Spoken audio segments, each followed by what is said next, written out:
और पुण्यात्माओं, ये प्यार और प्रेम जब तक हमारे अंदर पैदा नहीं होगा एक दूसरे भाई बहनों के प्रति, ये बहुत ही मुख्य पॉइंट है, सभी भाई बहन ध्यान से सुने। जब तक हम आपस में प्रेमी नहीं बनेंगे, जब तक हमारे अंदर एक दूसरे की सहायता करने का वो गुण पैदा नहीं होगा, और जब तक हम छोटी छोटी बातों को लेकर एक दूसरे से लड़ना झगड़ना, मन मुटाव करना, मन में राग द्वेष ईर्ष्या करना, किसी भी भाई बहन की निंदा और चुगली करना, पुण्यात्माओं, हम लाख जन्म भी भगत नहीं बन पाएंगे, भक्ति को प्राप्त नहीं कर पाएंगे। आज यदि किसी लाल कपड़े पहने हुए साधु महात्मा की यदि कोई निंदा चुगली करे तो हमें लगता है कि ये बहुत ज़्यादा पाप कमा रहा है। और ये भगत भाई बहन जो साध संगत से जुड़े हुए हैं, ये तो लाल कपड़े तो छोड़िए, दुर्वासा ऋषि, श्री कृष्ण जी के गुरु, वशिष्ठ ऋषि, रामचंद्र जी के गुरु, उनसे भी बढ़ चढ़ के हैं ये आत्माएं, क्योंकि ये योगी हैं असली, जो परमात्मा ने अपनी शरण में लेके हमें भक्ति दे दी, हमारे को परमेश्वर ने साध संगति से जोड़ दिया। दुर्वासा और वशिष्ठ जैसे तो हमारे अगर ज्ञान आधार से अगर नाप तोल किया जाए तो हमारे पैर के नाखून के बराबर में नहीं है, क्योंकि वो दुर्वासा और वशिष्ठ आज 84 लाख योनियों में धक्के खा रहे हैं, और हम पुण्यात्माओं 84 लाख योनियों से बाहर निकल के सतगुरु की शरण में आके योगी बन के, साधक बन के आज हम इस मोक्ष मार्ग में अपने आत्म कल्याण के लिए आगे बढ़ रहे हैं। तो हम जीत में हैं, ना कि वो दुर्वासा और वशिष्ठ। तो ऐसी आत्माओं की यदि कोई निंदा चुगली करेगा, ऐसी आत्माओं से यदि कोई मनमुटाव रखेगा, ऐसी आत्माओं का यदि कोई बहिष्कार करेगा, व्यर्थ में, फालतू में, बिना सोचे समझे, निराधार तरीके से, उस निकम्मी आत्मा को सतगुरु रामपाल जी भगवान, ये कबीर परमेश्वर कभी ज़िंदगी में माफ़ नहीं करेंगे। ये प्यार और प्रेम का मार्ग है। परमात्मा ने हमें जयदेव जी की कथा सुनाई है, जयदेव के साथ में कैसी कैसी बदतमीजियाँ की, कितनी उनको पीड़ा दी, उनके हाथ तक काट दिए, और हाथ काटने वाले जयदेव के सामने भी आ गए, तो जयदेव ने उनको पहचान भी लिया, लेकिन फिर भी उन्होंने राजा के सामने नहीं कहा, अपने आप को भोला बना लिया, जैसे वो उनको जानता ही नहीं था। क्या पुण्यात्माओं, इतनी समझ, इतनी आधीनता और इतनी दया क्या हमारे अंदर है? अगर नहीं है तो हम जिंदगी में सतलोक का मुख नहीं देख सकते। तो आज मौका है हमारे पास में ये सारे गुण भक्ति के अपने अंदर पैदा करने का। भगवान ने मौका दे दिया हमारे को, और ये पहल हमने स्वयं करनी पड़ेगी। आप ये ना सोचिए कि गुरुजी को इंजेक्शन लगा देंगे ऑटोमेटिक हमारे अंदर वो गुण पैदा हो जाएंगे। नहीं, हम जानवर नहीं हैं जिसको डंडे से हाँका जाएगा, हम इंसान हैं। परमात्मा ने हमारे को सद्बुद्धि दी है 84 लाख योनियों से भिन्न। ऊपर से परमात्मा ने अनमोल ये सार ज्ञान दे दिया, मूल ज्ञान, तत्व ज्ञान दे दिया।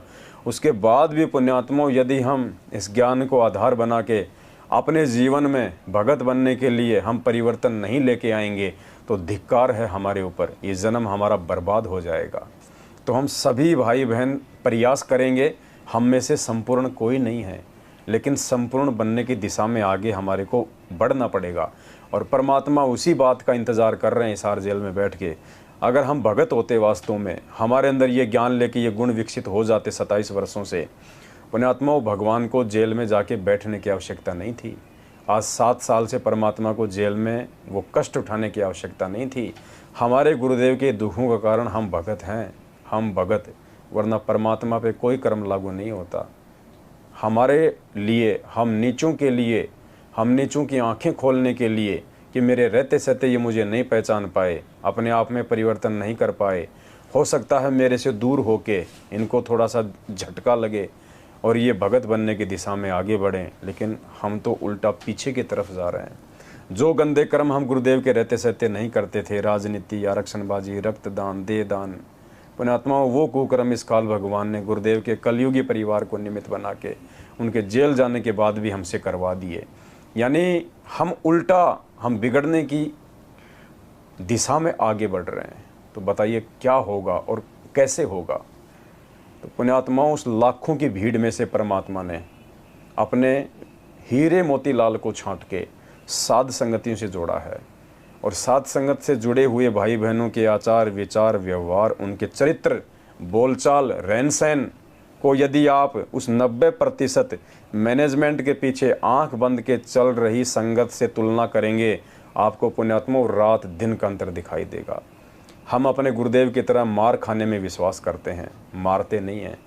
हम अपने गुरुदेव की तरह ठगाने में विश्वास करते हैं, ठगते नहीं हैं। परमात्मा कहते हैं आवत गाड़ी एक है उल्टा हो अनेक, कहे कबीर ना उल्टियो रहे एक ही एक। परमात्मा ने पांडवों का जिक्र किया और मालिक ने भीम का जिक्र किया। जब वो अपना यज्ञ सफल करवाने के लिए सुदर्शन सुपच की झोपड़ी पे गए और भीम ने उनसे आग्रह किया कि हम पांचों भाई मिलके एक अश्वमेध यज्ञ कर रहे हैं, आप हमारे यज्ञ में शामिल हो, भोजन पाओ। तो सुपच ने कहा कि भाई तुम्हारे ऊपर तो 3 लोग का भार है, लाखों करोड़ों लोग तुमने मरवा रखे हैं भाई बंटवारे के लिए, तुम्हारा अन्न खा के मुझे नरक में नहीं जाना। हाँ, एक शर्त पे मैं आ सकता हूँ तुम्हारा भोजन खाने, जो तुम अश्वमेध यज्ञ कर रहे हो ऐसी 100 यज्ञ पहले मुझे समर्पित करो, मुझे दान करो। तो भीम ने कहा कि हमारी तो पहली यज्ञ है, तेरे को 100 कहाँ से कर दें। तो उन्होंने कहा कि फिर मैं तुम्हारा पाप का अन्न नहीं खा सकता। तो भीम काफ़ी गुस्सा हो गया, महात्मा जी से उल्टी सीधी बातें करने लगा।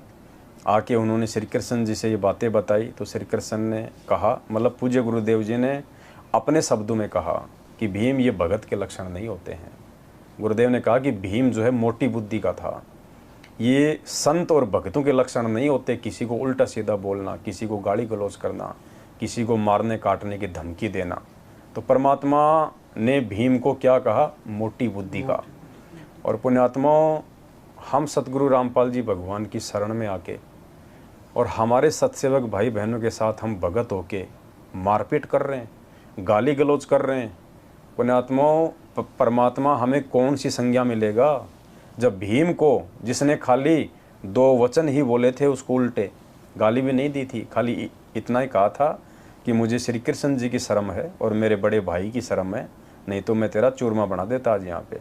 सिर्फ इतना ही कहा था। और परमात्मा ने उसके बदले में भीम को मोटी बुद्धि का कहा कि ये संत और भक्तों के लक्षण नहीं होते हैं, वो नरक में जाता है ऐसी आत्मा।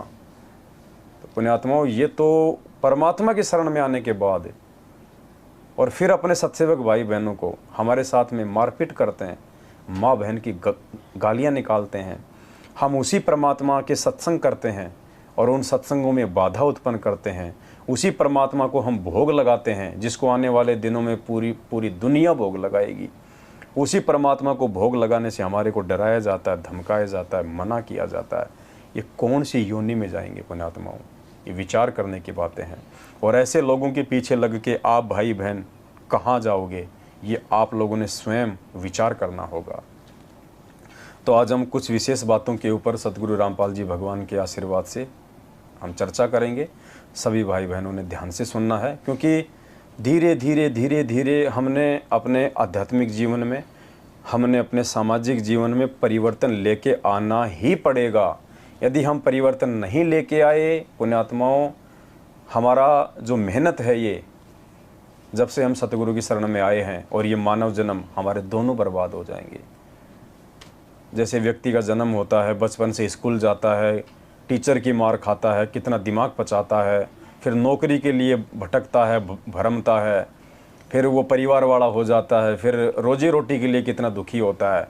और उस जन्म में यदि उसने मोक्ष प्राप्त नहीं किया, अगला जन्म यदि फिर उसको मानव का मिल गया, तो फिर वही झंझट शुरू, वही पढ़ाई, वही लिखाई, वही मारपीट, वही परिवार के लूण मिर्च।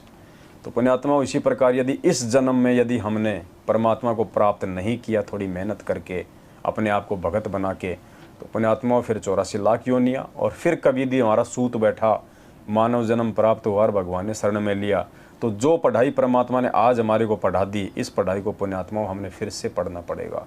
और क्या पता उस जन्म में वो पढ़ाई आज जितनी हमें समझ में आए या ना आए, कोई गारंटी नहीं उस बात की।